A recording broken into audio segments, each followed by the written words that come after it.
Good Monday morning. Michael Clark with BAM Weather here with your latest longer range forecast outlook.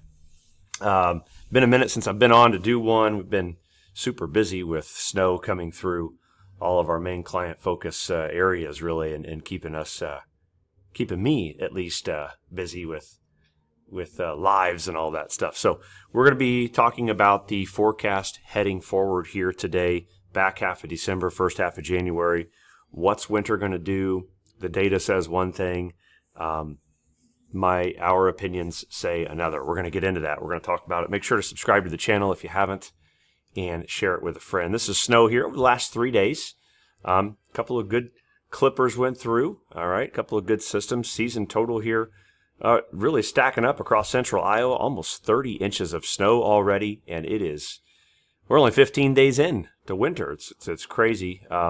This is in Indianapolis. It's the second snowiest start to winter since 1977, 78. We've seen snow. We've had our fair share. It's definitely been a busy season to start. Nonetheless, not as busy this morning. Thankfully, we just have some snow showers up here around the Great Lakes, in the interior Northeast. Some lake effect snows. The pattern's going to calm down a little bit. We look here at the future 7-day snow forecast. There'll be a system coming in this weekend we'll talk about a little bit, maybe impacting the interior Northeast. Not a lot in the way there. Ice threats, maybe there's some mixed in with it.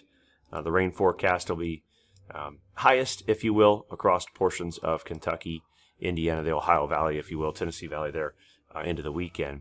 But the big story right now, again, it's just the temperature, the actual air temperature, 6 degrees this morning out in central Ohio. That's a lobe there of the polar vortex. You can see it coming on down and hugging that snowpack. So let's talk about what we are thinking here going forward. All right, this is a look here at Synoptic Weather, our weather modeling website that we use that is beta. You can go and test it out right now. It's free. A few more additions are coming. Some pretty cool tools are coming, and then it will go to a subscription-based model. Pretty cheap, too. Probably affordable for everybody. Next storm system, I'll turn on the timestamp in the top right-hand corner so you can just see in Eastern time, the time and the date. But it comes in here Thursday morning into Thursday night. Some of these thunderstorms could be a bit on the stronger side, possibly. Maybe a strong storm or two embedded within the front. And then cold Arctic air wrapping in on the backside, a reinforcing shot of colder air coming in that may allow for some of this to mix over into some snow on the backside here late Thursday into in the pre-dawn hours of Friday. Again, a strong northwest wind, potential for some snow to mix in. It's working up the east coast here. Big, strong 985 low wrapping up there in the Great Lakes and bringing a big rain event up to the north and east. I wouldn't be shocked to watch this and see if it can trend possibly a little bit further south and east with this overall storm track and introduce cold a little bit further south, a snowier, riskier further south. Given what I'm seeing with blocking episodes, the Scandinavian high up there trying to indicate that possibly, there could be some higher pressure up there that may change things. We go to just the upper air charts here at 500 millibar height anomaly. And again, you can kind of see there's not a lot of blocking up there, but it wouldn't shock me if maybe there's some trends to that. We'll watch that one nonetheless. We'll watch and just kind of keep an eye on that, okay? But beyond that, there is a potential for the pattern to somewhat calm down a little bit. One thing I love about Synoptic, too, is just how easy it loads up, how quick it is. The pattern gets quiet, the reinforcing shot of cooler air there. And then there's a system. There is a system around Christmas that we have been watching. It is on the charts. It could bring a possible winter storm into the Great Lakes, an ice storm into the Ohio Valley of some sort. It goes back and forth on the charts. It would be the 22nd, 23rd, and then high pressure dominates for a minute. But I do think there could be a bigger trough in here somewhere between the 22nd and 24th of potentially offering up some additional wintry weather to deal with. We'll see. We'll keep an eye on that for sure. Going forward, let's take a look at things. I kind of want to start with this. This is the forecast here for essentially our 108, which really boils down to this Friday. It's 4 days from now. Look what it was at 10 days out. Look at the forecast the same day roll forward into the actual forecast now, the latest forecast. And it's kind of the premise of my video today in general is, how much can we trust these models right now, even with the locked-in look that they all have? Well, I think that we take them with a grain. There's some yes and there's some give and take here. But nonetheless, they're failing consistently to see these shorter range, colder trends that this has been happening now for several weeks. And that's kind of the basis of my video today. Nonetheless, when you look at the pattern, you see what's happening, you see the trough swing through, and this right here, these swinging throughs of these lobes of these tropospheric polar vortexes, that I think can continue. I think it can continue in the Ohio Valley and the Northeast. And I think that while there is the potential there for there's another one, which I don't think it's too far west. I don't think it's far enough west into the Great Lakes. But while I think this can continue, I just have suspicions that it's not as intense in the Great Lakes and the Northeast as the modeling is suggesting, right? Here's day 15 on everything, the Euro ensemble and its AI. And the key thing I want to point to your attention here is the North Pacific blocking and the North Atlantic ridging blocking as well. The Scandinavian block showing up. It's kind of a classic. It's a classic look here for that to be developing potentially into what we would call a negative NAO, a negative North Atlantic oscillation. And really, the interesting thing is that it's on all the data, and you can see how it's intruding or kind of pushing in the inward push here into the TPV, which is the troposphere, which is 500 millibars. This is the chart we're looking at, and what's happening is it's causing the TPV to elongate or stretch, if you will. It's kind of stretched out, and that was a very similar type outcome to like the 13-14 winter. Didn't have a lot of high latitude blocking per se for the NAO and the AO, but it had the consistent North Pacific block, the stretched out, the elongated polar vortex was certainly something that it had. The interesting part is, if we toss in the continuation here of the Scandinavian ridge that probably wants to retrograde, and what that means is just that ridge probably does one of these and starts to set up Greenland blocking or a negative North Atlantic oscillation. This is actually a negative NAO here already at day 15, with the trough here to the south of that too. And so, long story short, we go and look at the modeling.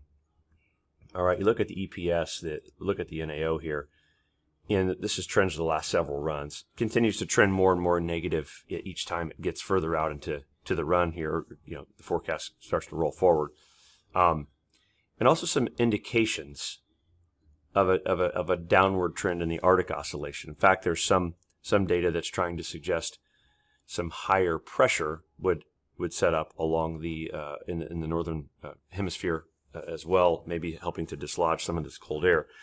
The reason why I'm saying that is, when I look at this, anytime I'm forecasting cold in the winter, okay, is I'm looking to see if there's a source region for the cold to come from. And all the way out to the extended part of the stratospheric polar vortex, the forecast all the way out, it continues to keep the warmest or the coldest air on the planet on our side of the hemisphere in North America and Canada. You can see the two warming events there over Scandinavia and the North Pacific. You can see what it's doing. It's squeezing the vortex. It's elongating it. But at the end of the run, the core of the coldest air on the planet is in Canada. Okay. And what that tells me is that any storm system that can come through here can grab onto that cold and pull it down. And the models are not going to do well with identifying cold blasts out beyond 7 days. It's clear, it's evident, we know it to be possible. The maddening part about this is, the frustrating part is trying to identify cold shots and forecast it. It's very difficult to do. But mentioning that it's probably going to happen is kind of the first step, if you will, if that makes sense, right? But we're seeing that, you look at the GEFS, it is also trying to, a lot of the ensembles here are going negative with the NAO by Christmas, essentially. At the same time, it's trying to do it with the Arctic Oscillation as well, as take it negative. The reason I say this is because with the way we're working on both sides of the TPV and the stratospheric polar vortex, so the stratosphere is above the troposphere, it's higher level. But that Scandinavian warming, that block there, is going to act to, I think, contribute to the development of a negative Arctic Oscillation and the development of a negative North Atlantic Oscillation, AO and the NAO. All that said, we looked at years where this was similar, right? And we can kind of see our top 3 favored years right now in terms of the current pattern where it goes going forward is 21, 13, and 08. And you can see what happens here for a period. I think the wild card here, though, I will tell you, I don't even think these are right in this potential. I think this area here has a risk to stay a lot colder or get colder shots of air despite model forecasts right now, which will matter. But you roll that into January, and what you do is you see the North Pacific block, you see the NAO, and the TPV is kind of elongated and stretched out, and there's lobes of it right over the Hudson Bay, really. With a little bit of gradient, southeastern ridging. And what happened is, especially in these years, you had some pretty good snows in here, some pretty good winter storms. And the pattern gets pretty active there, right? So I think that, and we can just run this play together, if you want. We can go to the historical, the MRCC, and just kind of and look at this and look at what these periods did. Okay, let's go to January the 1st through the we'll call it the 14th of January, and we'll start in 08. Okay, and you can kind of see what these patterns were like, and this helps us to get an idea of what may be coming. Okay, here's the departure from mean, the temperature from normal. That's the precipitation. My apologies there. Average temperature departure from the mean in January of 08. Well, I would have to go to 09 because I'm stuck in December. Don't mind me, guys. It's Monday. I'm trying to get with it. There we go. So December of 08, January of 09. My apologies. But look what's happening here. Okay, very similar look to what I just said. All right, we're seeing the colder lobes come through the Great Lakes into the north and east. You may keep it warmer down there. That's one set. That's one set of data. Then you go to 14, right? December 13, January of 14. We all know what happened then. I mean, it got incredibly cold.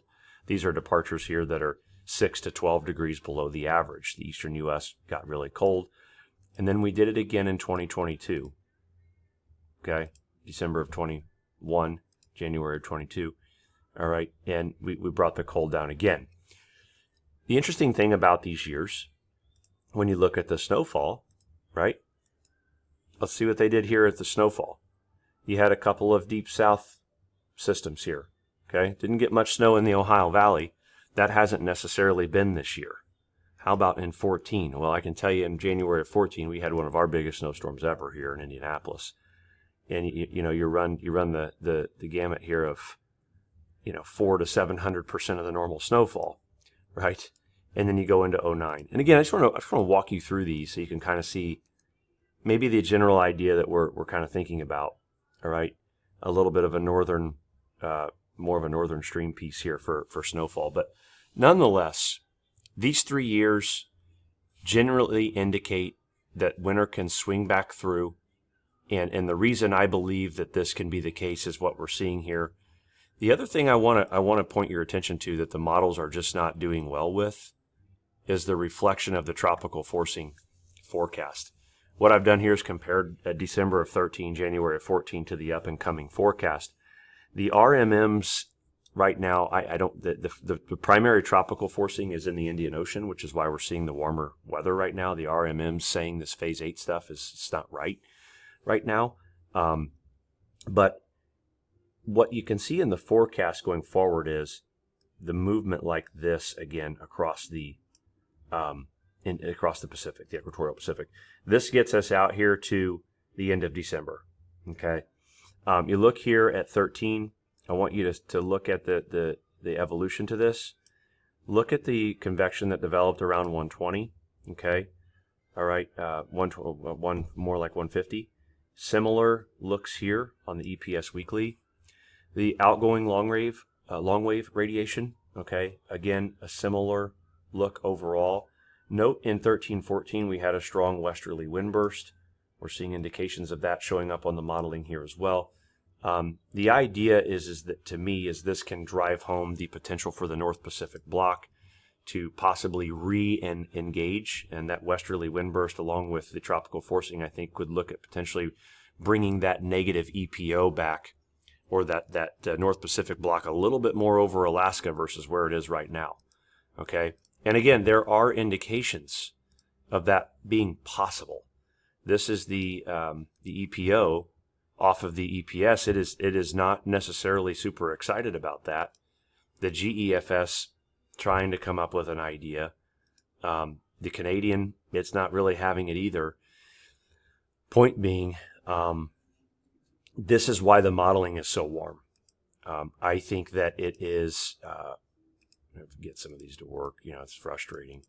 I think that it is trying to keep it warmer because we're not getting, the models are not seeing the RMM, the MJO, the tropical forcing for what it really is. But if it can continue, if it moves again, which we think it does, late month into early January, I think we reshake this pattern back up and bring winter back. I don't even have data I can really show you to support that, other than I think very end of December into the first week of January, we see some pretty big shakeups back to winter. So I know this video was a little different, but I'm trying to just give you a thought process into our minds here this morning, into what we're seeing. There are indications that the modeling is just incorrect. The weekly model data, especially weeks 3 and 4, they're just not right, I think. And that I put my neck out on the line and say, I think we bring winter back by the first of the year in a big way, with the continuation of surprise troughs and cold shots like the one you're seeing this Friday. So that's all I have today. Hopefully that's somewhat helpful. If you got questions, leave them in the comments. I'll try to get to you. Appreciate you watching. We'll keep you posted.